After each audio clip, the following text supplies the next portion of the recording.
UFP, the United Federation of Podcasts.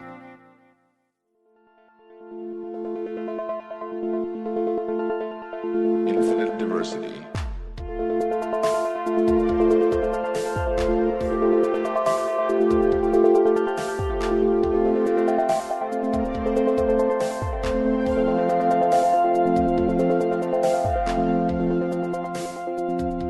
Live long and prosper, and welcome to Infinite Diversity, a Star Trek Universe podcast here on the United Federation of Podcast Network. I'm your host for today, Chrissie, and joining me is my co-host, Thad. Brandon is away this week, trying not to impress the Borg Queen.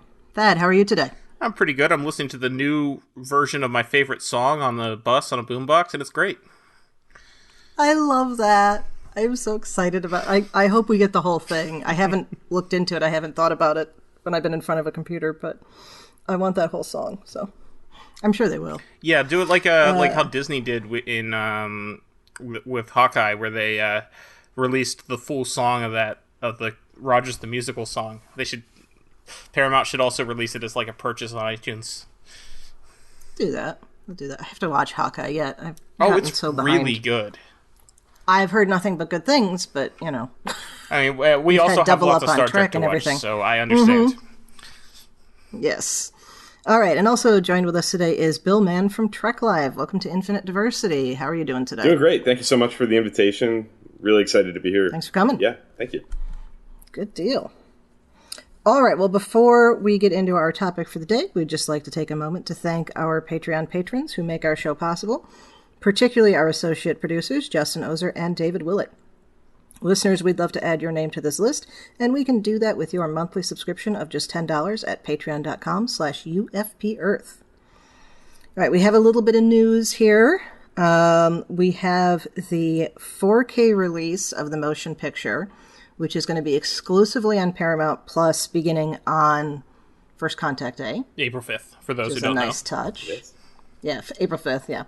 And then it's going to be in theaters in May as a Fathom event, which I really, really hope is somewhere near me, because I'm in that weird place in Michigan where, you know, sometimes they decide that it's important enough to put stuff in theaters here, and sometimes they're like, you can drive to Detroit, it's fine. You know, so hopefully that's happening. And then after it is a Paramount Plus exclusive for a little while, it's going to be out on Blu-ray in September. So we've got a little bit of they got like a process going for this here, but I completely understand why they want it. Oh yeah, to keep it on Paramount Plus for a while. I mean, they're spending all that money to do the remaster. They might as well at least drive some subscriptions out of it. Yeah. If it was always, it was forever an exclusive, I'd be annoyed, because if for no other reason that I'd want to add it to my collection of Star Trek movies. I was going to say that, and I think the 4K quality, I think, is at its peak on physical media still. Absolutely. Like well, that's true for Blu-ray disc. It's gonna for at its best. everything. I mean, even for 1080p, the Blu-ray still is better than the streaming. Yes. But especially with 4K, most streaming services that offer 4K do not, in my opinion, dedicate enough bandwidth to give us a really good quality picture. It's going to almost extend like the discovery of this new mastering. Like, we're going to see it on the streaming service and then discover like the final best version of it months down the road. So like an elongated process of celebrating the motion picture. It works. I'm looking forward to seeing it in a theater. This is one I have not seen in a theater. In fact, I think it's the only one of the original ones that I haven't seen in a theater. I don't remember seeing 2 of them. You saw 5 in the theater? 4. Yep, saw 5 in the theater. Oh, wow. I have not seen any of the original movies in the theater. Usually, the problem is those Fathom events are like 7 p.m. or something, and I can't make it from work, unfortunately. So I'm probably going to miss this one too. But oh well. Let's see. I was taken to Star Trek 3. I'm aware of that, but I don't think but I know I didn't remember seeing it. Again, same thing with 4. I do remember 5 because I had Trekkie friends at school and we were all talking about it. And then 6, of course, listeners to this have heard the funny story about that with my mother falling asleep because she was 6 days away from giving birth to my sister. And of course all the rest after that. I've seen 2 a bunch of times because there's they keep a local re-releasing it. Yeah. But it's not just the Fathom events. There's a company around here that does they call it Flashback Cinema. Okay, you guys are nodding. Maybe it's not just around here, but no, I'm just nodding to like that makes sense to me. I don't I've know. seen. Okay. Mm-hmm. Yeah, so they do that like probably once a year. They put Rathacon on. There's a local independent theater near me that every couple years does a marathon of all the Star Trek movies, which like I've wanted to do, but at the same time I don't want to sit in a theater for that length of time. 12 some odd hours. Yeah. I'm a huge movie guy, so I've done that before. I did. There's a local independent theater here in my area in Philadelphia suburbs that did a few years ago for Father's Day weekend. They did a marathon of 2, 4, and 6. Nice. So I did that. I would do that. That would. Although I'd be annoyed that they skipped 3. I know. Yeah. Yeah. Why not 2, 3, and 4? I don't know. That's a good question. 2, 3, 4, and 6 even, because I think 6 is definitely thematically more of a sequel to the 2 through 4 trilogy than 5 is. So also it's a better movie. But if I'm being honest, if it was 1 through 6, I would have gone. Still. That's also fair. I've only done that once, and it was with The Hobbit. They had one of the theaters near here did we're going to show you the first 2, and then the early release of the third. Yeah, I've never done one of those marathons in a theater. Now I have done them in my own house. Well, yeah. And I have a pretty decent setup with a projector screen and everything, so it's not quite the full theater experience, but it's pretty great. Also, you can pause and go to the bathroom. But that helps. Yeah. But yeah, no, like I do the Lord of the Rings. I marathon those in a day, like at least once a year. Oh, cool. Cool. All right. Well, so we'll have that opportunity. The Fathom event, I just looked. The tickets aren't going to be up until after it's been released. It's first week of April. So we can't tell yet where it's going to be, but you can look after the first week of April. So yeah, I think the only Fathom event I've been to in recent years was when they did the one for the Deep Space Nine documentary, and that was because I'm in it for like half a second, and I wanted to see myself on the big screen. That's awesome. I haven't seen it since it was out, so I didn't know. That's awesome. Yeah, there's a shot of a group of DS9 cosplayers that posed at STOV in 2017 with Ira Stephen Bear, and I'm one of them, and it's awesome. So awesome. Cool. That is cool. All right. Well, the other piece of news we have is that they keep adding guests to Mission Chicago. Yes, finally. And there's discussion, conflicting discussion about this on the internet, shall we say. Some people are very glad that they've added people. Others are like, hey, if I'd known it was going to be this good, I would have planned for this already, and now I can't.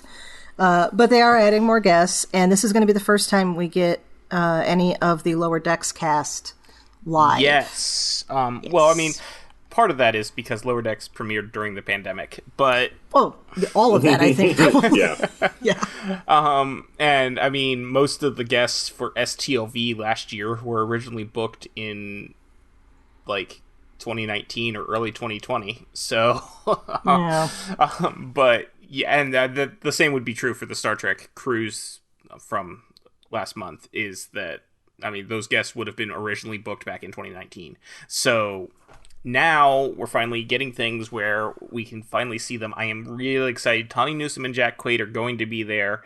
And based on some tweets that people have been saying, it looks like some more people are also going to be there. Very exciting. So I am very excited. I really hope they offer a dual photo op with Tawny and Jack, because I think that would be awesome. Oh, that'd be great. Like, I'll get them individually if they don't, but I really want one with both of them. And that, I'm just really excited, because I love Lower Decks. It's my second favorite Star Trek show. and I am so excited to see these people in person because I've seen a lot of the other cast before, and I love to see them again. But this will be the first time seeing the Lower Decks cast, and that's just awesome. Very cool. I'm hoping that they follow through on what they tweeted about last year about actually. Oh my god, if they give a photo op as... with Tawny and Jack dressed as Mariner and Boimler, I will die. That's, yeah. The tweet that they, right, Jack Quaid put out a tweet, I think it was last year, or right when Chicago was announced or something, and he said, I'd do that, I'd dye my hair purple. And then Tawny Newsom was like, yeah, I can do that as long as somebody makes me a costume, because I can't sew. and then there was this whole thing of like, oh, they should do a live action episode on stage of Lower Decks. I don't think they're going to be doing anything like that, but it would be awesome. You heard it here first. We'll get Mariner and Boimler cameos in Picard Season 3. That would be awesome. Sign me up. Yes. Yes. That actually would make sense. Yeah. I mean, there's no reason it couldn't happen. Continuity-wise, it works. So. It could happen. I was gonna say, I also really love how invested they are in the fandom. Like, both of them especially are on Twitter all the time talking about Lower Decks. Like, Jack Quaid, anytime I tweet about Boimler, Jack Quaid is there to talk about it. Like, I never tag him or anything. I think he literally reads every tweet that anyone ever makes about Boimler. And it's amazing. So cool. I think that's the beauty of that cast, and specifically those actors. I feel like things like photo ops in uniform, like, as the characters, are not that hard to imagine being a reality consistently. Just because of how engaged they are with the fandom and how great they are with the fans, and invested in kind of the whole thing. So I wouldn't be surprised at all if that happened. It makes sense for Lower Decks specifically because I would say that the community response to Lower Decks has been overwhelmingly positive. And as bad as this sounds, they're not getting as much of the Twitter hate that the actors of some of the other shows unfortunately receive. So I think that probably helps. Good point. Yeah. They're also, slightly younger than us, I'm sure. And so they have that, they're that internet generation. Yes. God, I can't believe that just came out of my mouth. But, yeah. You get the same thing in the Discovery cast. Mary Chieffo, the actress who plays the Rel in Discovery, is much the same way. She's very involved with the fandom and talks to people, and she's also younger than we are. So she is. Yeah, she's in her mid-20s. Wow. Might be late 20s now, but she's in her 20s. Okay. She was in her mid-20s when the show started. I know that. Okay, so she's... Yeah. Right. Anyway, so... But I think, too, they're fans. They were fans before, and that's a big part of it, and I love that, because imagine how we would react if we got cast on a Star Trek show. We would be on Twitter responding to people. I would not shut up about it. This is ever. our job. Yeah, so I think that's part of it, too, and I love that. I think it's great. I would be insufferable on Twitter if I got cast on Star Trek. And we would all love it. And rightly so. You think Jim Morehouse talks about being on Star Trek? Like, not even close to how much he talks about it. Love it.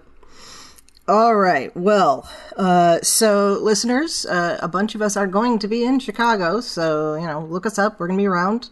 I'm going to be on a panel on Friday talking about Trek books. Nice. I hope I can make that. Yeah, I got invited by Bruce Gibson from Positively Trek to be on that panel. So it's going to be a lot of fun. But that's awesome. I hope I can make it to that. I am already, I'm going to be there. I'm going to be having so much fun. I'm already feeling, anticipatory FOMO of the fact that I'm only going to be able to do, 10% of the things I want to do at this convention. Yeah. It feels... Because it's only 3 days, it feels so much worse for, trying to squeeze things in than STLV did. I fully expect to, like, see a couple people that I want to see for, like, 2 seconds. And I'm going to miss a bunch of panels. There'll be a lot of things at the same time. Some of the big panels, you'll have to get in line, like, 20 or 30 minutes before the panel starts to watch it. And I'm just going to miss stuff. And I'm just going to have to, that'll happen. Yeah. You need a time turner, like Hermione. Yeah, I know, right? Yeah. It's... The schedule's not up yet that I've seen, but I know that the panel that I'm on is on Friday I've seen a few people, the people who are doing things have been told when their stuff is, because I've seen a few people have said, come to this at this time, but yeah, the public schedule is not up. Maybe this week, but I'm suspecting we'll get it, like, the weekend before, or, like, yeah. Just because something like this, especially since they're still announcing guests, the schedule is going to be continuing. And even once they publish a schedule, expect it to change. Those change, yeah. There's on the back of the tags that you get to wear, the lanyard tags. There's a thing. There's download the app here, and when you go to the website, it's just where you buy tickets. Yeah.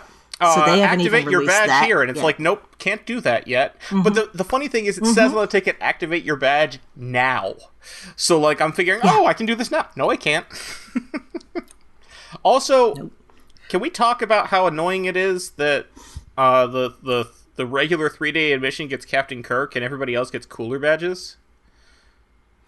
My mother was just asking me why Captain Kirk was on the badge today, and I was like, well, different people identify for different types of tickets. I have nothing against Captain Kirk. It should be but I kind of wish we could, like, I don't know, choose, like, because the 3-day VIPs get Burnham, and I saw the single-day Sunday gets Janeway, and the single-day Saturday gets Picard. I don't know what single-day Friday. I haven't seen anyone post that, but, like, I would have wanted any of those over Kirk.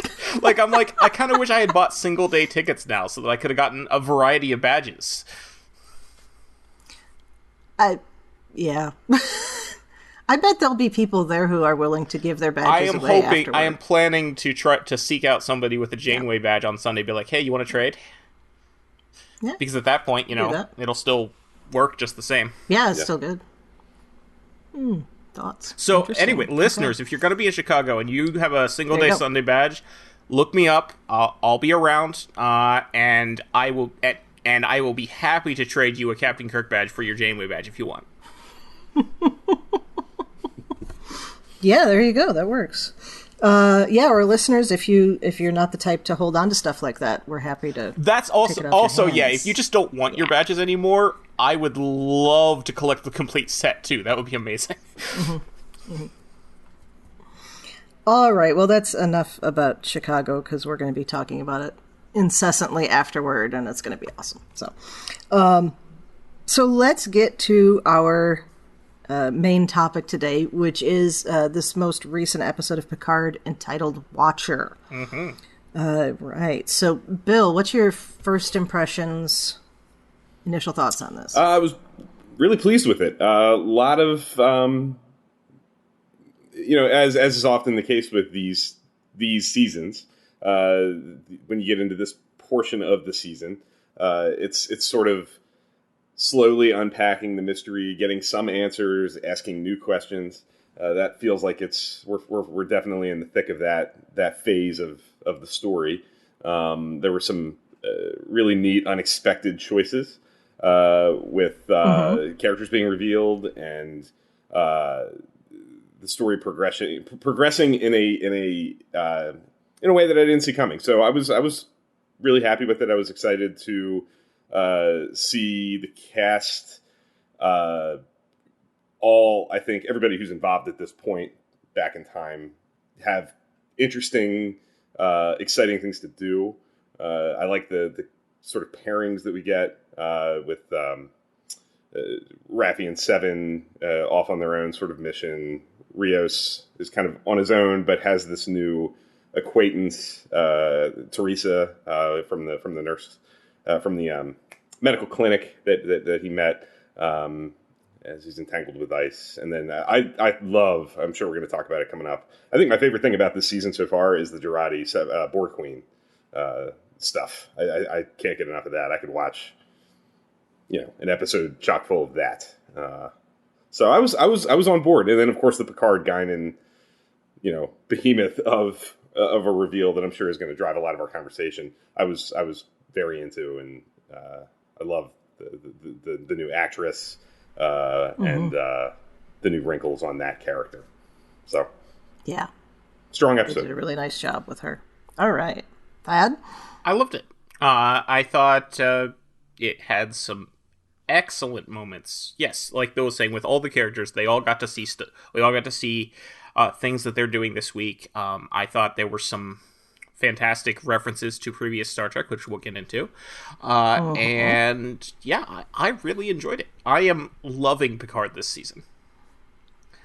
It's honestly kind of a shame if we all really like it. It's also kind of a shame Brandon couldn't be here this week because he had some choice words to say in our group chat about this week's episode.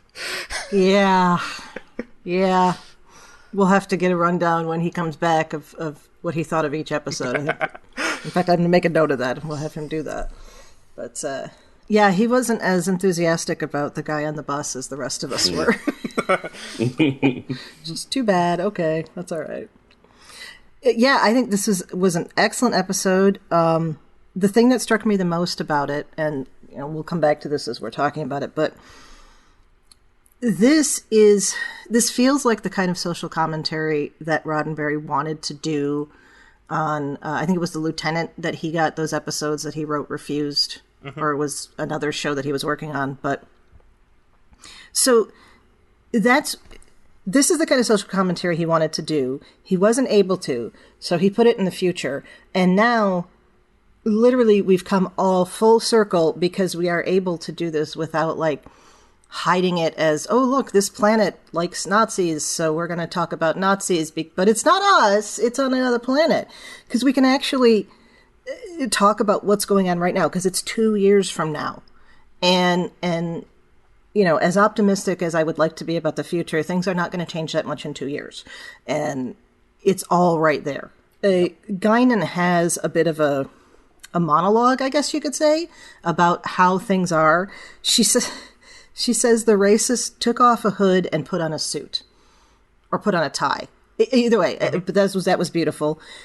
When she looks at Picard and says, people that look like you are going to have an easier time of this than people that look like me, Patrick Stewart played that well because he kind of had this weird look on his face of I'm not entirely sure what you're talking about. He knows the history, but he hasn't experienced that. And Guinan made a comment about how truth doesn't mean anything anymore. All the climate change stuff, the homelessness in the sanctuary districts, of course, we have already dealt with, but it's more here. And the comments that Rios makes to the ICE officer is beautiful. Beautiful. And again, we'll come back to that too. The line where Rios is reading the Pledge of Allegiance, and he's like, "They make you swear allegiance to the flag. That's hardcore." Yeah. I'm like, "Yeah, no, it is." I have actually always thought that the Pledge of Allegiance is creepy as heck. Yes. Oh, and let me just take this opportunity, random 5-second Chrissie's History Corner. It didn't have Under God in it until we decided we had to, differentiate ourselves from those godless communists over in the USSR. It was added in 1954, so that wasn't originally part of it. In God We Trust wasn't originally on our money either. Nope, same time. I think that was in 53 that happened. Don't quote me on the year, but it was under Eisenhower. So, so... Right. Feel free to tweet at me and tell me I'm terrible, and I'll tell you the same. Anyway. Oh, I'm sorry. I was prepping a Chrissie's History Corner for the end of this, and just as I was reading more about DHS and ICE, I was just getting more like, ugh. Okay. So forgive me if I go off on a rant. No, that's quite all right. Please do. That's. I'm here for it. That's what I expect and want out of you, Chrissie. Is a rant like that? Thank you. So yes, no, absolutely. There have been a few people, because there always are, who are very publicly angry about this. There was one memorable person that like got lambasted, and rightly so, for talking about how, dare they, Star Trek is attacking conservatives and saying that we're terrible people. I'm like, well, okay, but if the shoe fits.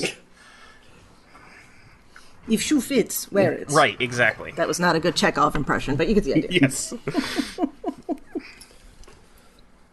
Yeah, Chrissie, if I could just say, I think your point about sort of coming full circle back to the social commentary that Roddenberry had in mind for the Lieutenant is something I had not thought of, but it's just a really brilliant observation. I love that you said that, and it's so true. Thank you.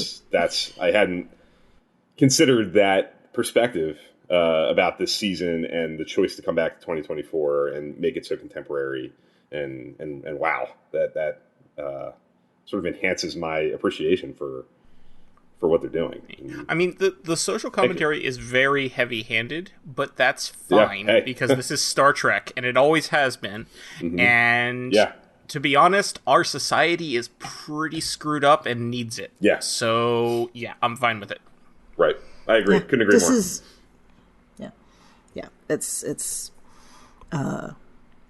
We need this commentary. We need people to understand reality. Unfortunately, I think there's not a lot of people who are going to be watching this who don't already have that. Oh yeah, in their heads. So, but you never know. Force the conversation. No, it's preaching to the choir in general, but it is continuing the conversation and making people talk about it and making people think about it. Yes, and that's what's important. Absolutely. So we start with Seven and Raffi, and I just want to say that the fact that Seven knows how to drive a car reasonably, and Raffi knows how to use a keyboard and get into 21st century computer systems is further evidence of my retcon of Tom Paris's 20th and 21st century history class at the Academy. Yeah, because I just watched Future's End the other night, as sort of because obviously, I've been watching some episodes that, I also watched Past Tense this week. And, because Future's End, even if it's not directly related, is certainly thematically related, because they go back in time to what was then present-day Los Angeles. And there's a scene where Janeway's trying to use the computer, and Chakotay's like, I guess you never learned how to type. And she's like, and she just sort of looks at him like, why would I? And so, yes, I thought about that. Yes. I did love how she got into the car with the tricorder because, just recently, I think maybe it's just the last model year, the last two, you can actually turn your phone into a car key for some of the cars. And I just think that's so cool that it was actually this is a Star Trek thing that kind of has come true, even though they've never done that on Trek. But, it's like, oh yeah, you could hack into that with a tricorder. So I thought that was really fun. Anyway, what'd you think, Bill? I really enjoy those two actors. I think their chemistry is really strong. I continue to note as I watch this season, nothing quite makes my heart kind of swell like these little teeny moments with Seven when she kind of her dialect and the way she says things really harken back to the Voyager days when she first walks into the medical clinic and she says, no, we're not looking for medical assistance. Or just the way she says that is just pure 7 of 9, vintage. And I love Jerry Ryan's performance. And I love the way they're kind of weaving in subtly them working through their stuff, their challenges together. There's little moments like when they're on the bus talking about, Seven kind of calling Raffi on her struggles with processing the Elnor development, and there's an intimacy to those interactions that is really well played, and is I think further developing that relationship in a really interesting way. So I'm enjoying them together, and I hope that that's a pairing that we continue to see throughout the season. Yes. Yeah. Yeah, I think we will. Yeah. There's no reason. Yeah. And I love that the episode just opened with the punk on the bus. We got Kirk Thatcher reprising his role as the punk on the bus with a new version of the song that starts out with 35 years later. Yeah.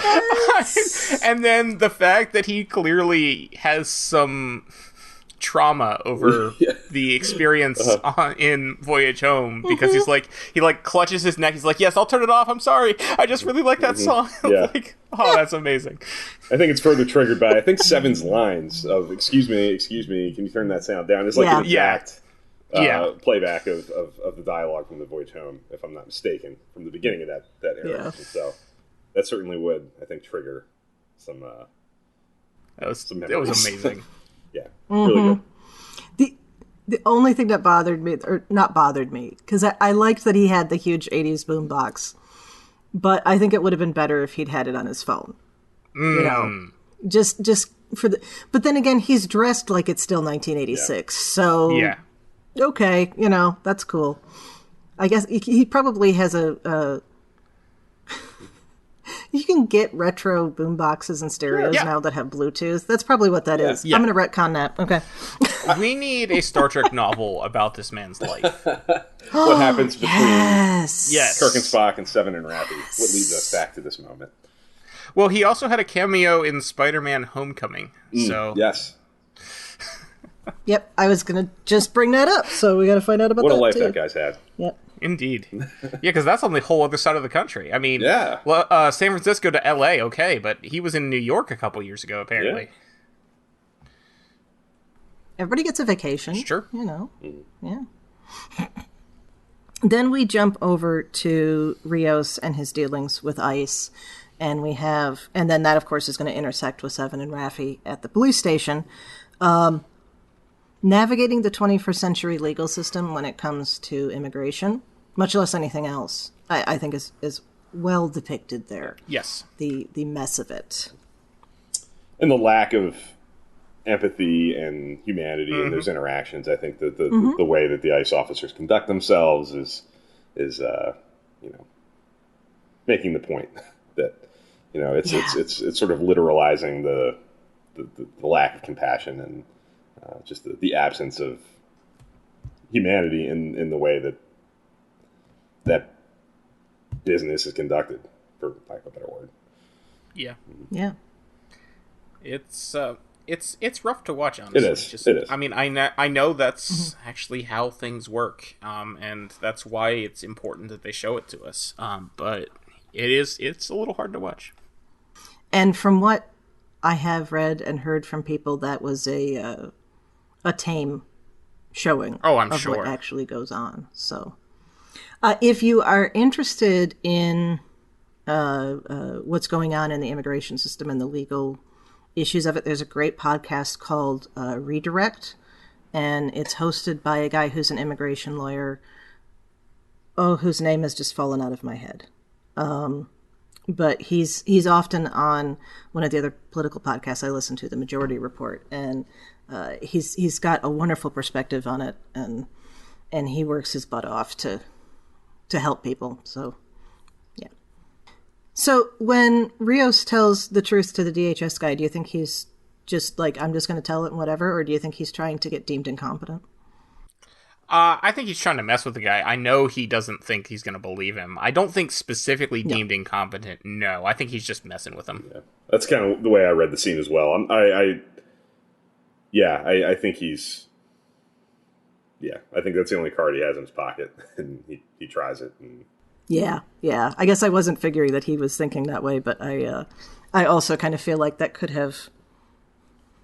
with someone who was a little more sensitive to that type of thing, that could have had him in a mental hospital as opposed to deported. Yeah. So, of course, not like he's going to know that. Right. So. All right. So then we come to the abandoned Chateau Picard.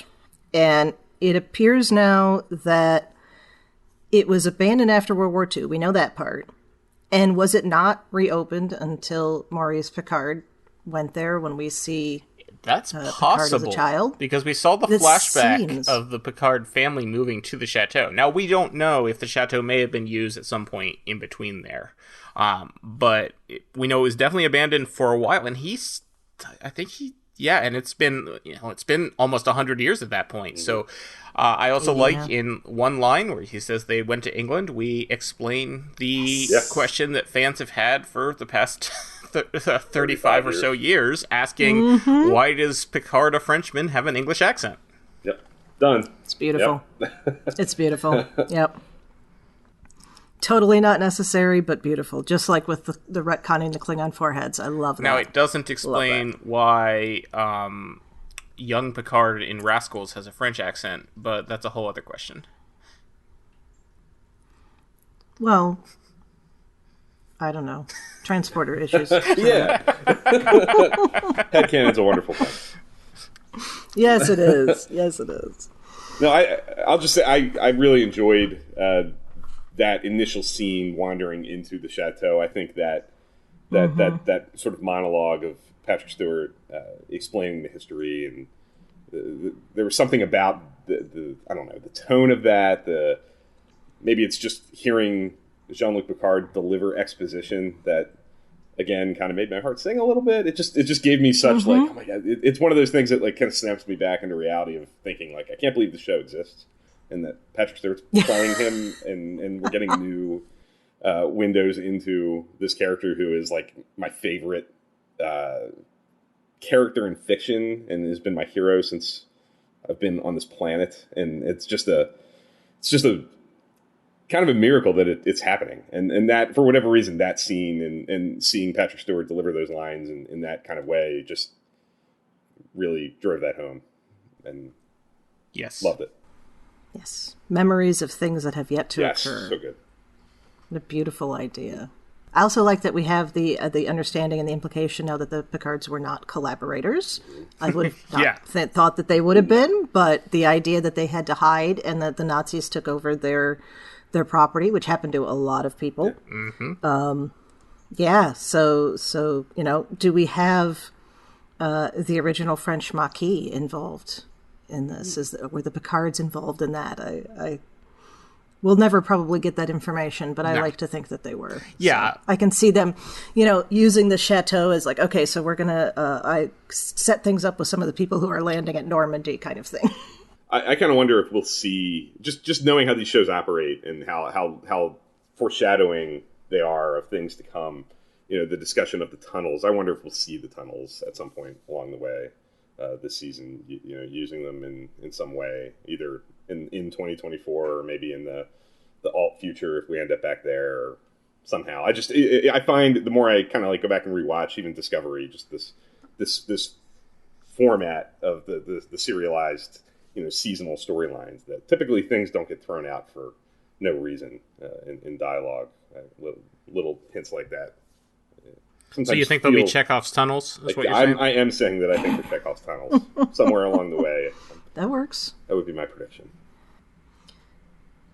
It also occurred to me not until the second watch that, of course, this is the building that burned. Mm-hmm. So this is not even, Picard's looking at this with, it's a lot more than just like, oh, this is childhood memories and I can go back to this. Yeah. But yeah, so I just thought that's like another layer of sadness, maybe, of feeling. Yeah. Great point. Well, I like to think that Picard had it rebuilt exactly as it was before. Although this does raise the question of why it looks different in Family, but again, we'll just, wave our hands at that. Headcanon's a wonderful thing. Different part of the building. Yes, it's a big property.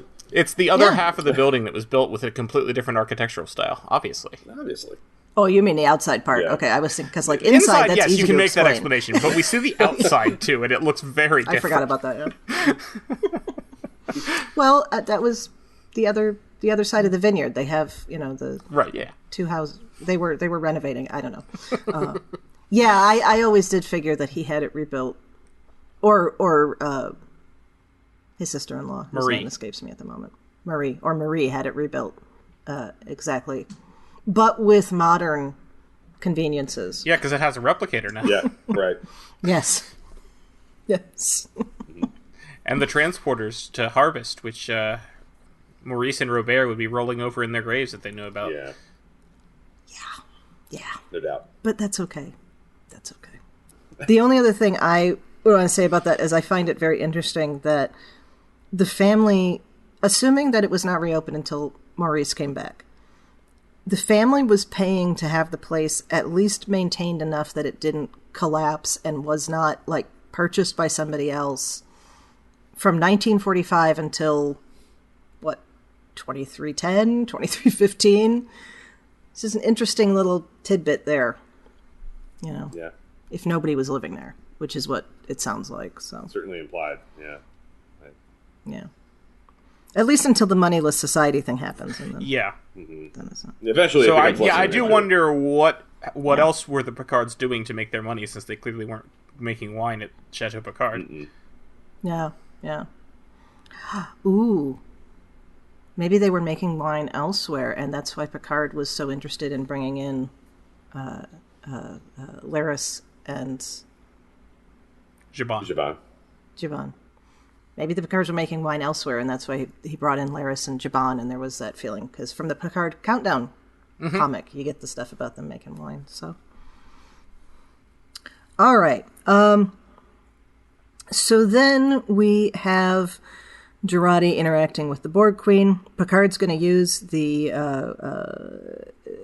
coordinates. Right. They figure out in the chateau that Jurati has that whole 15 thing like Data, which I just loved. Yeah, when that happened, I'm like, wait, are we in a temporal causality loop?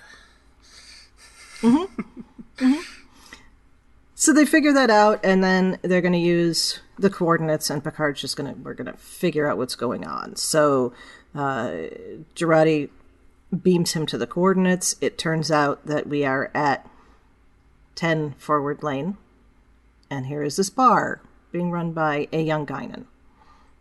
Bill, what do you think about that? I think they kind of had their cake and ate it too. I kind of saw the likelihood that Guinan was going to be involved somehow, and so that wasn't so much a surprise. The way in which Guinan is reintroduced was the surprise. So I didn't see that coming. I don't know what I expected and how it was going to work, but I that was a wow. They did that, and very quickly through a lot of the dialogue that you referenced earlier, these speeches that Guinan gets to deliver. It's just so powerful, and that actress delivers them with such gusto and deep feeling that it's impossible not to kind of just go for the ride. And I know that you can read Twitter until the cows come home and find debates about how and why and what does it all mean, and I don't really care. It's like I mean it's interesting to think about, and I do for at least a few minutes at a time. I like reading the discussions of the theories, and I'm sure the two of you have your own as well, and so do I. But what's more interesting to me is the social commentary and the points that are being made so adeptly through these scenes, and it's consistent with my assumptions about Guinan, that she's fascinated with humanity and she spends a lot of time on Earth, and she's emotionally invested in the progress on Earth. So I'm intrigued by kind of further unraveling that tapestry of the backstory with Picard, and because of the time travel too, and just the inherent temporal causality questions that are introduced by going back in time, and where are we, and when did we come back, and like, how does it all work and weave together. I think that grants me a lot of distance from making any final judgments about like how it all fits. I'm kind of along for the ride, and I'm curious to see how it all lands and fits together with how this impacts Time's Arrow and when people meet and how all that stuff sorts out. Yeah. So, I mean, the prevailing theory vis-a-vis Time's Arrow is basically that since they came back from the alternate future with the Confederation, that's a future where Picard never went back in time in Time's Arrow. Which I can accept that. It does sort of mean, how did the punk on the bus meet Kirk and Spock and have that visceral reaction to being told to turn his music off, though? Like, those two don't quite reconcile, but whatever, it's still Which fun. is always the risk with time travel, right? When you introduce time travel. Time travel never makes sense. Time travel is never consistent inside Star Trek. No. From episode to episode, it works differently. And let's just have fun with it. Yeah. I love Guinan. I love the appearance of Guinan. I think she's great. The only thing that bugs me, I don't care about the recasting. I think the recasting is fine. I mean, it's not like they had 1992 Whoopi Goldberg sitting around ready to I have no problems with that whatsoever. There are some people on the internet who say, well, they needed to do what Disney does. It's like, no, we do not need an Uncanny Valley Whoopi Goldberg. Nah. But it kind of bugs me that she's in the 10 Forward bar. Because that's a big conceit, for sure. The assumption I had when we saw her in the 10 Forward bar in the future was that she had done that as an homage to being on 10 Forward on the Enterprise. It doesn't make sense that she would have been there in the past, and then what? Like, she's like, when she takes the job on the Enterprise, she's like, it's gotta be, my bar has to be in the forward section of Deck 10 to continue this. I'm like, that... I understand the reference. It doesn't make sense in universe. But, whatever. Right, okay, so after I noticed that, we see that she's in this bar at 10 Forward Lane or Street or whatever it is, and then I was trying to think if they actually call it 10 Forward anytime in the first season. 10 Forward appears in season 2. You're talking TNG? Okay. Yeah. Yeah.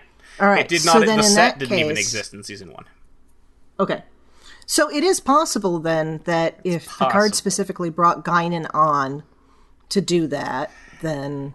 It's possible, but it seems highly unlikely. Agreed. The other, if we really want to work this out, just because the bar is at number 10 Forward does not mean that's the name of the bar. That's true. I mean, Picard calls it that, but that doesn't mean... In the past. Yes. Picard, and Picard calls it in the past, but it doesn't mean it actually is the name of the bar. That still be quite the coincidence, though, that she had the bar at number 10 Forward Street, and then, It is the thing in this ensemble of questions with time travel and the reintroduction of Guinan that requires the biggest leap of faith to just kind of, because it doesn't totally align, and it leads to less satisfying questions to headcanon our way out of, I guess. But, what is Star Trek if not always contradicting itself and leading us to these questions? Like because you said, especially forever. With time travel, I think.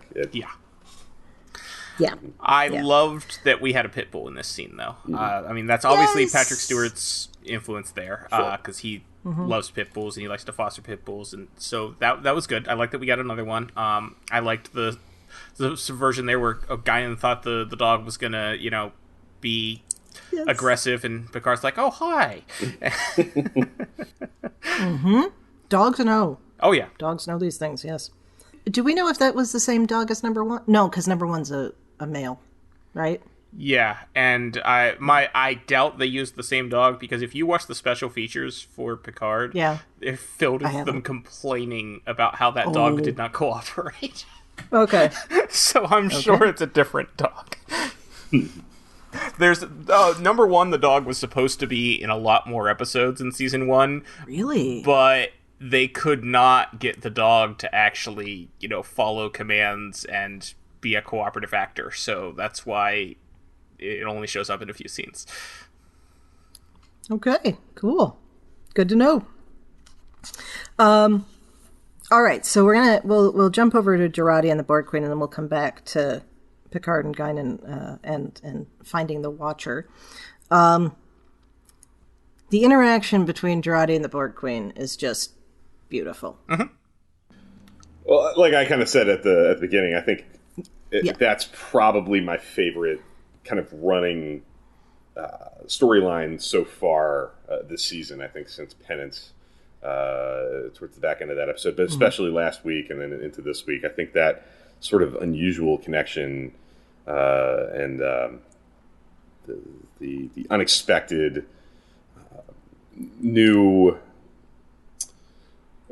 textures and wrinkles to the Borg Queen as she's in this vulnerable place and trying to manipulate her way to starting a new collective, so to speak, I guess. She had Jurati in her grasp with that assimilation piece last week, and is not eager to give it up, and sees it as an opportunity. And I'm really curious and excited to see how that continues to progress and how that relationship keeps evolving. Because especially we're sort of in a unique place with putting now Jurati in a cast alongside Seven of Nine and Picard, who also have this very deep history with the Borg and have been there, done that, and can speak to the collective in a way that kind of only they can. So the sort of coalescence of these three characters who now have this in common kind of offers a lot of promise, I think, for opportunities for the way they interact with each other and get their way out of this situation. And I also have to say, I think this new Borg Queen, Annie Wershing, the actress, is just unbelievable and is as good as I think Borg Queen has been since First Contact, in my view, at least. Just as terrifying and creepy, and what the heck is she going to do as it's been since that first appearance with Alice Krige. Yeah, I think Anna Wershing just hits it out of the park with this role. Yeah. And it's what we expect from the Borg Queen. Going back to First Contact, the Borg Queen has always done these mind games with people. Yeah. And it's just a continuation of it, and I think it works really well. It helps, for me personally, Jurati is one of my favorite characters on Picard. I love her so much, and I think it's continuing her standard. It's true to her form, the way that she reacts to this, and I think it's excellent. I'm hoping for more of this throughout the show. Agreed. It kind of, when the Queen was talking to Jurati, it kind of felt like the way people describe getting involved in like the cults in the 80s and 90s. It really felt like that kind of like, oh, you're alone. Join these other people who are alone, and we'll be a collective together. And then we're going to all wear the same sneakers and jumpsuits and kill ourselves when the asteroid goes overhead. Sorry. Wandering off into Heaven's Gate territory there, but it did feel that way to me. What do you think about Jurati offering up herself to the Queen? She had to make a deal with the devil. Okay.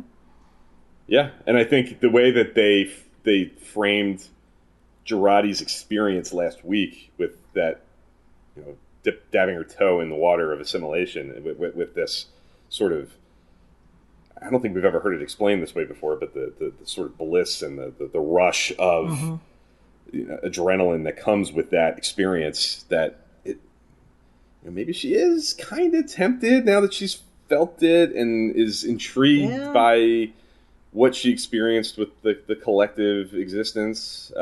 She felt that 10% of euphoria and wants more. Yes. Yeah. Right. And I think I don't know what it all means, and I'm one of those people that actually tries to not think too far ahead, and I want to be surprised, and I want to see where it's going to go.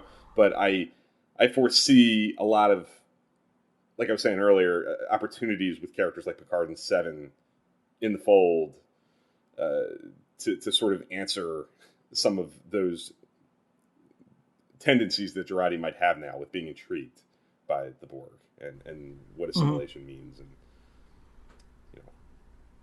that's an exciting thing to explore, I think. Yeah. Right.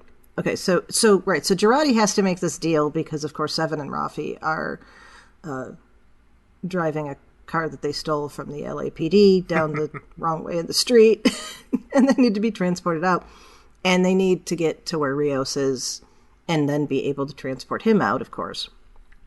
So So she's got to make the deal, and then she shuts the queen back out again. Yes. Which I thought was very move. interesting. Yeah. Yeah. I think that she may be trying to play both sides of it. Well, and that's sort of the other thing with what's the deal with the devil mean? I mean, it could just be Girardi is manipulating the queen and knows exactly what the queen wants, and will use that to her advantage, and knows has an intimate knowledge of the queen's standing because of the assimilation that she did last week. That's true. She knows how to manipulate the queen as well as the queen knows how to manipulate Girardi. So it could be just that. So then we're back to Picard and Guinan and the Watcher. That was an interesting sequence of jumping between people. Yeah, it was I creepy. feel like we've seen that before, but I can't remember where. I don't think we've seen it in Star Trek before. I mean, but I think it's not specifically, but Star Trek's certainly well populated with episodes featuring non-corporeal or Yes. like Aaron DeMercy and Observer Effect, Organians. Oh, kind of, Yes. kind of experiences of where course. things can, entities can sort of bounce between. What it reminds me the most of, I don't know if either of you ever watched the Netflix show Travelers. No. Well, it's a time travel show, and the people that are sent back in time are to, like, prevent a disaster, and there are other people working against them who are also sent back in time, etc. But the way that they get their communications from the future is that, like, the people from the future can inhabit the minds of children briefly to have children deliver messages, and then... Creepy. Yeah, it's very creepy, but it reminded me of that, like, when the girl came up and was saying, like, oh, that's where my mind immediately went, was that show. Yeah. Cool. All right. Well, yeah, so we go through 3 different people taking Picard to the Watcher, and then Watcher is not Laris. Watcher does not appear to be Laris, but it is Orla Brady. Right. I'm using not Laris as a name with like a hyphen in between. So, okay. They refer to the Watcher as a supervisor. And describe what she does as, making sure certain events happen the way they're supposed to, which sounds a heck of a lot like Gary 7 from Assignment Earth in TOS. Interesting. So that was a reference I was not ever expecting Star Trek... that I was ever expecting Star Trek to return to, but that's interesting. Yeah. She has the feel of like a spy. The suit and the way her hair is, and I don't know, I was like, that reminds me of spy movies. So, yeah. And which is kind of how Gary 7 felt in that context. I realize he's not, but But Gary 7 was specifically a supervisor. That was like his job. That was his title. And the way they're describing how she's here on Earth to watch people and make sure that events happen, that's also what Gary 7 was doing in Assignment Earth. Yeah. So that's why I'm saying this is... Wow. That's that's a deep cut. It is. Yeah. And a good one. Speaking more of doing things that Roddenberry wanted to do and wasn't able to. Yes. We're getting his original Star Trek show made real, and now we're getting his original spinoff. Yeah. Doctor Who knockoff. Yes. Interesting.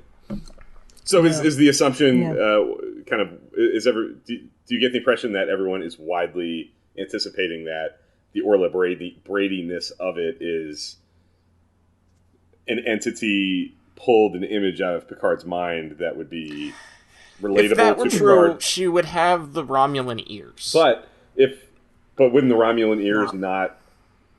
Wouldn't an entity who's protecting the timeline remove the Romulan ears out of not belonging in that time? Possibly. But yeah, there's using an image of a person, know. kind of like Archer in Rogue Planet, to go super like deep cut.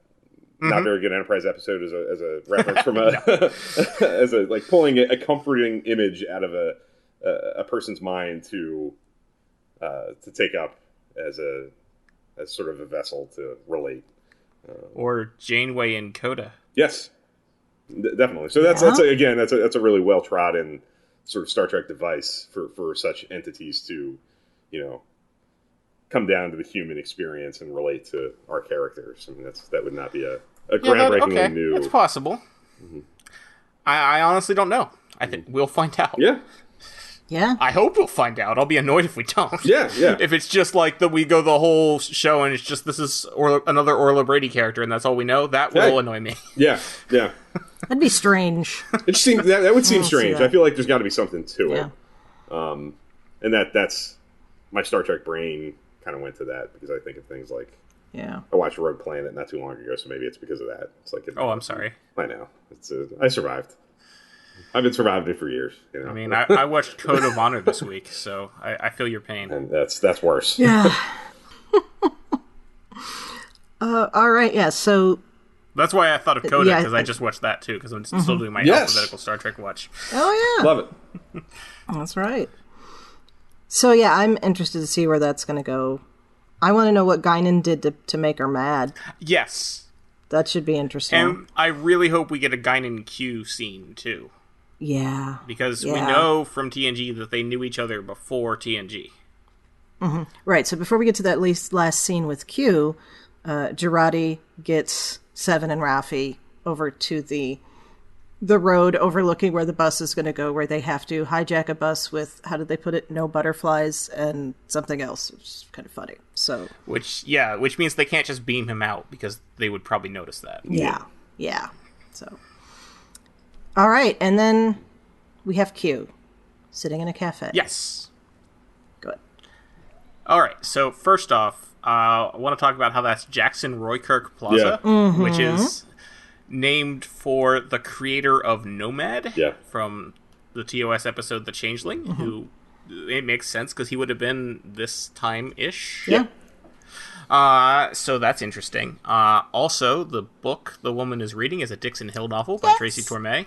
So cool. Called The Pallid Sun, which I feel like is a reference to Data. Ooh, yeah. Wow. I like that. So Hadn't thought cool. of that. Yeah, me neither. Also, this woman, it's not named in the episode, but IMDb credits her as Renee Picard. And we know, and we know from the first episode, when Picard's giving the speech at Starfleet Academy, that his ancestor, Renee Picard, was part of the space program in the 21st century. So, this is interesting. Why is Q apparently trying to make her not want to go on a space mission? That explains, because I have a note here, is he just reciting what the woman is reading? Because I wasn't sure where was going that, and I didn't think that was the case, but I couldn't think of what else he might be doing. But now that you say that's Renee Picard, well, there we go. Okay. Yeah, it appears as though Q is trying to stop her from doing the thing that Picard talks about her as his ancestor, which is interesting. Really got to wonder what's going on with that. Yeah. Because Q seemed to want to be restoring the timeline based on what he was saying to Picard earlier. And now it almost is like Q's trying to change the timeline. Yeah. So... And he can't do it, which is very interesting. We've already had clues that Q was, not necessarily himself, but now this is a definite thing. He does not have as much power. Yeah. So, if any, there are a lot of questions here that I hope get answered. Well, yeah, I'm sure they will. I think that exact sort of pivot point of we thought Q was kind of there to. Or needs Picard to restore the timeline was sort of the impression we got earlier in the season, and this seems to contradict that. Right. And kind of goes hand in hand with he's not well, I think, and leads to a lot of, moldability with his motivation and what's behind all that. And I'm sure that's going to play a heavy role in this back half of the season, unpacking all that. Yeah. I'm sure it will. Yeah. Interesting. That's all sorts of information I didn't have. Yeah, well, it's because you don't get the information No. on screen. No. Like, the only reason we know she's Renee Picard is because IMDb... I mean, probably we'll officially find that out next episode. The trailer that you can find for episode 5 on the internet, on StarTrek.com, I even think, makes that clear. That's in the trailer for next week. So we know that she's Renee Picard because that's what IMDb says, and it makes a certain amount of sense. She's red-haired. Which we know is a Picard trait. Gallic. Yes. And she's clearly doing something in a space area. The Europa project. Yeah. Right. And again, we come back to what you were saying. I think it was you, Chrissie, that said, or maybe it was Bill, I can't remember now. One of you said that they don't say anything on this show that doesn't mean something. And Picard had that comment about his ancestor, Renee Picard, which we had never heard of before. So, it's interesting. Yeah, and the only thing I thought of that when he said it was, oh, that's where his nephew's name came from. I didn't even... Well, that's also probably true. Well, yes, but I didn't think more of it than that. And the newspapers shows that it's January. So we are looking at a scene that happened 3-ish months before everything else in the episode. So It's in April. Yeah. With Picard, at least. Yeah. And the Bell Riots are in August. Yes. Right. So anything else? A lot of stuff happens in 2024. Yeah. Well, considering the last few years have felt like a decade. Yeah. Yeah, fair. I'm just like, that's what it's going to be now. But I hadn't picked up that this was a past event, so that I'm glad you pointed that out. I had not noticed that. I only knew that because I came across it when I was looking for art for the episode, and it was in the article on one of the Trek horror, Trek movie, or Trek News. I don't remember, but yeah. So many of them these days. And it's a wonderful thing, so. It is a wonderful thing. I love diving deep into Star Trek, as, listeners should know because I'm on this podcast. Yeah. Okay, so we already mentioned a couple of canon connections, Boombox Guy, Girardi's 15s, and the Dixon Hill novel. Was there anything else that you guys picked up on? I've seen, I think on Trek Horror and folks like Jorg on Twitter have pointed out that there's a reference to the City on the Edge of Forever. Yes. At some point they walk by a building. the mission, yeah, that's really cool. But I think the things that stand out the most to me, even more than Kirk Thatcher, are the Jackson Roy Kirk, because that's such a deep cut, old school episode of the original series. It's not like, not referencing the City on the Edge of Forever or Mock Time or something like that. Something that people have seen over and over and over again, maybe as much. And the Tracy Torme deep cut of and I think fantastic. Yeah. I think these little things are very much evidence of the fact that we have a bunch of production people working on the show this season who worked on the shows back in the 90s. Yeah. And I think the fact that we're getting all these little references, I mean, throughout the whole season, are a sign of that. Definitely. That's evident, I think, in the little touches like that. The choice to put Tracy Torme's name on that book is, that's coming from people who have a love and appreciation and experience with, the next generation, I think, on the production side of things, not even in the writer's room. Yeah, and Tracy Torme was already established as the in-universe author of Dixon Hill. So, First Contact, right. Cool. All right. Thad? Anything we haven't I think mentioned? I was calling them out as we went through the episode, I think. I should learn to save some of them till the end. Oh, no, that's all right. I like it when it's kind of integrated, because that way, you can make the connection better. The only other one that I saw was Guinan having the gun behind the bar. And I didn't catch that until I watched it the second time. I was like, oh, yeah, she had that. I don't remember what kind of gun it was or even which episode it was, but she had that one that she... Sarek, I think. Yes. I think it's Sarek. Right. So... when the fight breaks out, yeah. So I thought that was good. That was good. So cool. I didn't think of that. That's awesome. Watching stuff multiple times, you catch it, That'll do it, yeah. I also noticed a couple of interesting little marketing connections that I think Paramount is feeling comfortable about doing. Did you guys catch any modern connections? The Lay's potato chips, sort of. Oh, yeah. Yeah. Uncommon in Star Trek. You see it sometimes. Star Trek 4, there's a couple things. The Bell the phone book, right? There's some That was product an placement actual in ad. Star Trek. Like Bell actually paid them for that. They stop and the camera lingers. Yeah, that's so it's not new to Star Trek by any means, but not common either. Because product placement involved. Yeah, I mean, are they still drinking Coca-Cola in the 24th century? Probably not. I would hope not. I'd like to think so, because it's a classic, but whatever. It is a classic. I'm sure you can get Coke from a replicator. I'm sure you can, yes, of course, yes. I suppose by then the copyright will be done with that one. There's one other big one. That is a blink you miss it, but it's big. Okay, I did blink and miss it. What was it? The ice guy tells Dr. Ramirez that her Uber is waiting. Oh. I did miss that. That's great, though. I love that. So that's really interesting. I wonder if that probably wasn't even a product placement. That was probably just a line that they're thinking that's something someone would say. Like, it would not surprise me if that was not meant as product placement. It was just a thing. Do they have to? I don't know about that. If they mention it, they don't have to. If they show it, they have to. Oh, okay. So they did have to. Okay, Blaze. Yeah.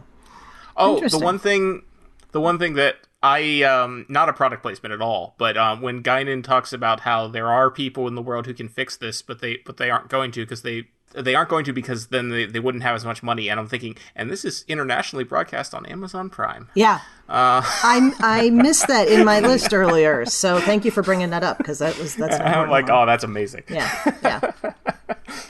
Chrissie, kind of what you led off with, talking about the initial impressions and the social commentary that the season's obviously just kind of swinging for the fences to land. That's, to me, like the product placement and rooting this story in our today helps that.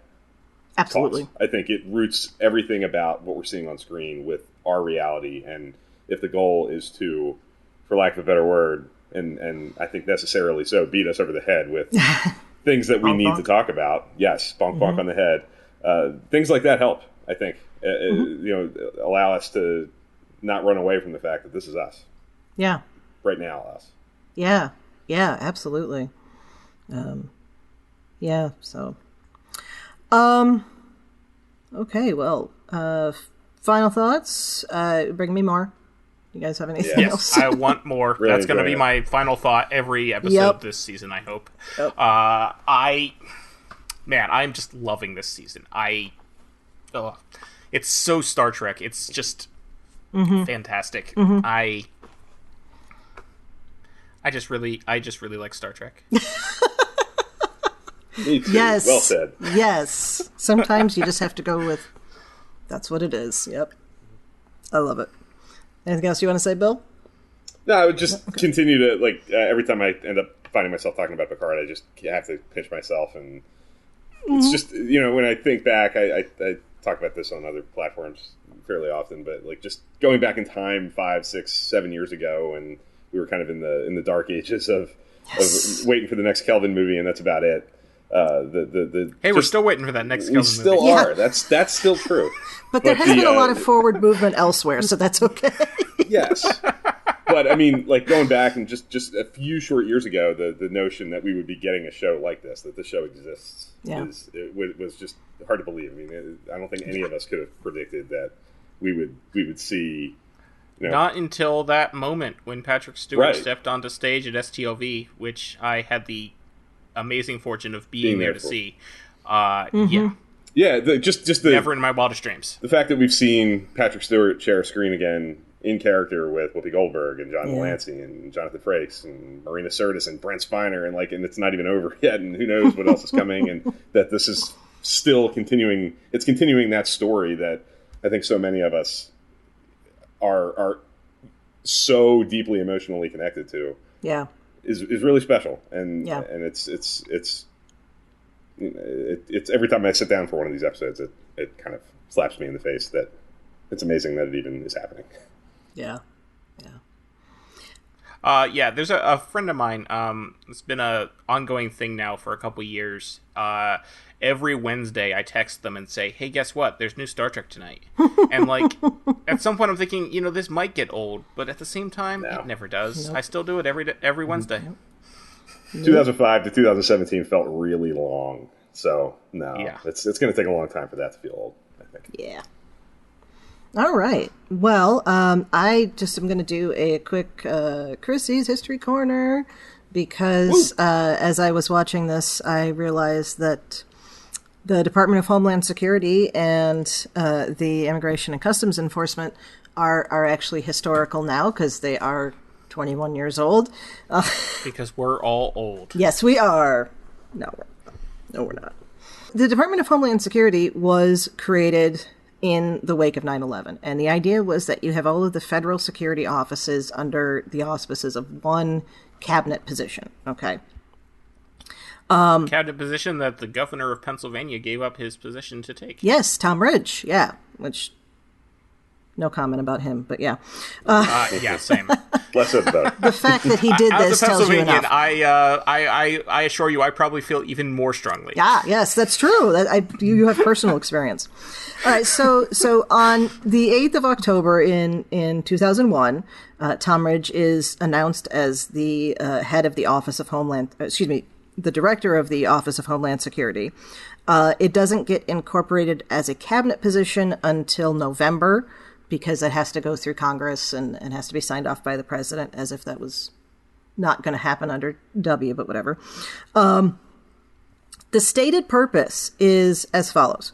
Quote, to develop and coordinate the implementation of a comprehensive national strategy to secure the United States from terrorist threats or attacks. The office will coordinate the executive branch's efforts to detect, prepare for, prevent, protect against, respond to, and recover from terrorist attacks within the United States, end quote. So it's Homeland Security, but it's very specifically oriented toward terrorism. Okay. So what this does is it shuffled a bunch of departments out of other cabinet offices. If you look up the DHS on Wikipedia, there's maybe 25 offices that got pushed into DHS that used to be elsewhere. Now, in terms of our episode, what's notable is that it moved Immigration and Naturalization out of the Justice Department, and it moved Customs Service out of the Treasury Department. Okay. So this has the effect of making undocumented immigration held on the legal level of being a security threat. Okay. Which I think anybody who's been paying attention to how issues have been going with undocumented immigrants in the last 2 decades, you can see that that's the attitude that people have. And certainly that was indicated with our ICE officer today in the episode. Now, ICE, Immigrations and Customs Enforcement, is created at the same time the DHS is created, and it is very specifically to be legal enforcement against people who have violated immigration law. So it's immigration cops, for lack of a better term. So when DHS was created, there was a lot of protest against it. It's around the same time that the Patriot Act was created, which was another violation of a lot of civil liberties that we can get into at another time. And it continues to be pushed back against. And in fact, just 2 years ago, the American Civil Liberties Union started a lawsuit against DHS about how they've been tapping people's phones and collecting information in ways that are violations of the Constitution. So ICE has the effect of making undocumented immigration a security threat, okay, which I'm going to say 99.999% of the time it's not, okay? And then I will leave you with this. 14 of the 19 hijackers for 9/11 were documented. So there you go. Okay. And the other ones had visas that they had manipulated. You can read an article about it. Part of the 9/11 report online. So, the focus on undocumented people is completely and utterly unnecessary. And also the United States did not require documentation for immigrants until relatively recently, the 1920s. And prior to that, you'll hear people talk about relatives coming through at Ellis Island. I had relatives that came through Ellis Island. They were less concerned about documenting who the people were than making sure that they weren't bringing in things like cholera. That's what that was for. It wasn't for, making sure that... And then, of course, it became a quota thing because, there was a time when we didn't want so many Chinese people in here and Irish and Italians and all of that. So there's a long history of vilifying immigrants while at the same time glorifying the idea that this is a country of immigrants. And yeah. But only the right kind of immigrants. Right. And forgetting, of course, that people of European descent are not the original inhabitants of this continent, but we don't need to go quite that far or whatever. Anyway, so I just thought I would bring that up just real quick. That's what DHS is. That's what ICE is. If you were not aware, they are relatively recent inventions and are one of the many things that came out of the 9/11 attacks and the Bush administration that are questionable. So, yeah. Hate mail can be sent to. No. And I don't want to, get way more political than we already are, but I will say that the easy solution, to me at least, for this sort of thing is, why not just make it legal for them to come here in the first place, and then you don't have to deal with this bullshit. I understand the idea if you want to know how many people are coming in from which places. You need to, if we're going to give social security numbers to people, you do need to maybe just stop at the border. But other than that, we're a country where literally our representation depends on how many people are in an area. So we do need to know how many people are coming. Yeah.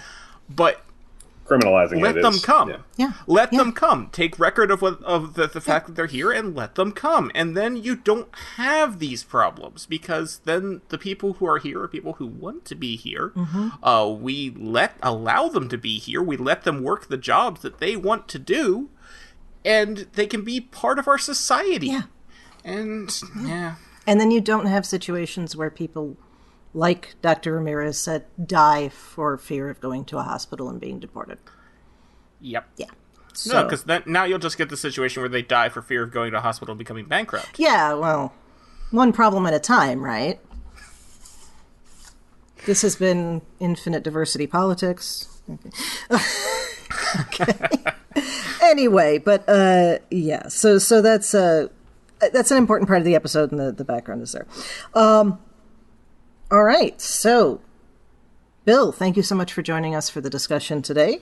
Where can listeners find you online, and do you have any current or upcoming work that you want to plug?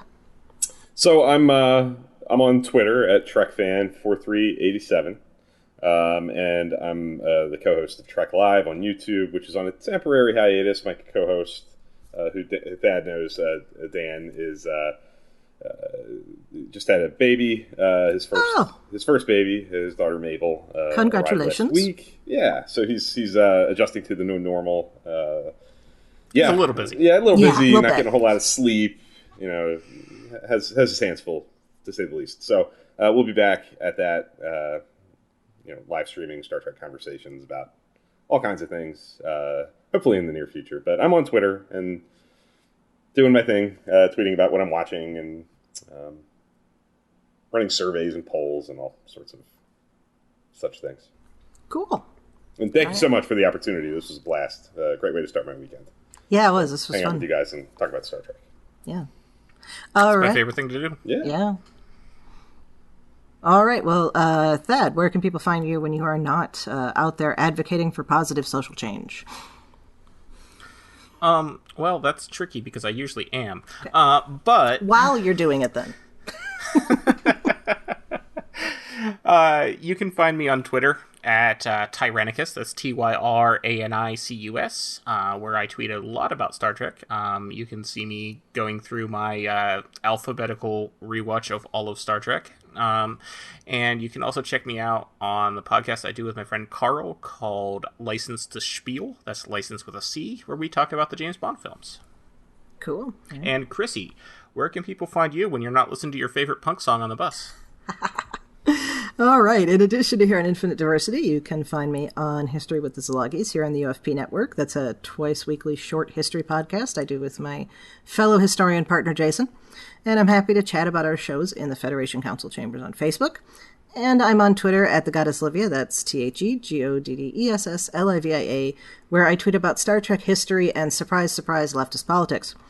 And you will be able to literally find me at Star Trek Mission Chicago in a couple of weeks. I'll be joining Bruce Gibson of Positively Trek for a panel on Star Trek novels on Friday afternoon. You'll need to check the schedule when we get it for time and location, because I don't have that yet. Oh, yeah, I should mention that. I will also be in Chicago. You can literally find me there. I will not be on any panels, but I will be wandering around, and I'll be tweeting all the time. So, just, you'll see me. Awesome. Please do tweet all the time so that people like me who made lame choices can live vicariously through you. It's okay. We can't all go to all... This is my first convention since I was 10. So, wow. Yeah. That's awesome. Wow. Yeah. And doing a panel. That's so awesome. That is cool. Yeah, I'm totally. I can't believe that actually happened, but yeah. And then I've been joking. It's my sister's first convention since she was like 4 months old, because she was at that convention when I was 10, because the family went. So you've been to one, but you don't remember. Are there any photos of your first convention, Christy? Oh, no, somewhere maybe, but not that I have access to right now. If I had them, I would have already posted them. But yeah. Anyway. All right, so there are lots of other shows here on the United Federation of Podcasts Network. If you're enjoying our Trek Talk, you can join Amy Nelson and Mark White on their show, All Good Things, which covers all of the Star Trek whatever we call this, Kurtzman era. But really, they get into all of the Trek. I was just listening to their episode before we started recording today about time travel, and they're talking about Prodigy. And that was really interesting. We also have the Galaxy Class show with Ria Papagiorgio, Kevin Scharf, Amy again, and Joe Keegan. And they talk purely TNG. It was last week or 2 weeks ago, they were talking about the cruise. That was a really interesting one. It made me want to go, but I can't afford it. It is a blast, yeah. Just saying. Yeah, that's a once-in-a-lifetime kind of thing. Or not. I don't know. If I'm never an adjunct, tenure track history positions, call me. Please. Yeah. Right. And then we have some non-Trek talk. We've got Chris DeBrizio, Pat Devlin, and Casey Pettitt as they talk about Disney shows with Mickey's Marvels. We've got Lance Lester and Cavante Chillis talking about the show Arrow, and always hold on to Arrow. And, of course, the cryptozoology podcast Sasquatch with Ken Tripp and Zach Moore, where they look at Bigfoot phenomena. Thank you very much for tuning in to Infinite Diversity. Thank you to our executive producers, Ken Tripp, Tony Robinson, Zach Moore, and I will say Brandon Shea Mutala since he's not here. Thank you to Zach Tripp for the wonderful theme music and Tony Robinson for the awesome show art. Please rate and review us on Apple Podcasts or wherever you get your podcasts, and please subscribe. If you'd like to reach out, you can find the network on Twitter at UFPEarth or our show specifically at IDIC Podcast. You can also talk about any and all of the UFP podcasts in our Facebook group called the Federation Council Chambers. Or you can email us at infinitediversity@ufp.earth. Listeners, I know some of you have emailed. I have not gotten back to you, and I'm very sorry about that. I will do my best to do that within the next week or so, but yeah, between all of my school emails, I lost that one. It got lost on my phone, so that's completely and utterly my fault. On the next episode, we'll be talking about the next episode of Picard, which is called Fly Me to the Moon. Let me play among the stars. Yes, and if the gods do smile upon us, we will see Vic Fontaine. What's the actor's name? Oh, yeah. James Darren. James Darren. Okay. And if the gods smile upon us, we will see James Darren in this episode. Until then, peace and long life.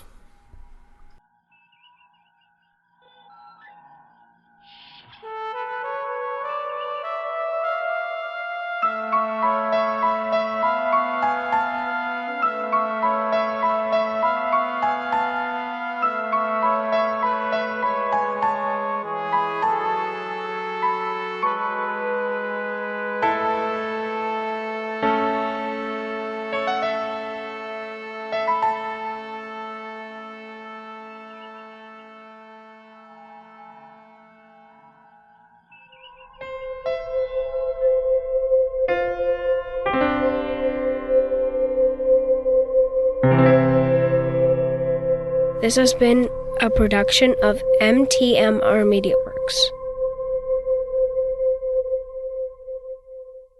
Okay. Oh, I want to know what the P stands for in Agnes P. Girardi. Oh. Yeah, okay. Someday we'll get it. I'm guessing Penelope. Why? Or you just that's just the first? Okay. I didn't know if you were trying to connect it to something. Okay. Not connected to anything. I just like the name. Okay, cool. All right. It rolls off the tongue. Agnes Penelope Girardi. Yeah. You might be right. It's a mouthful, but yeah, I agree.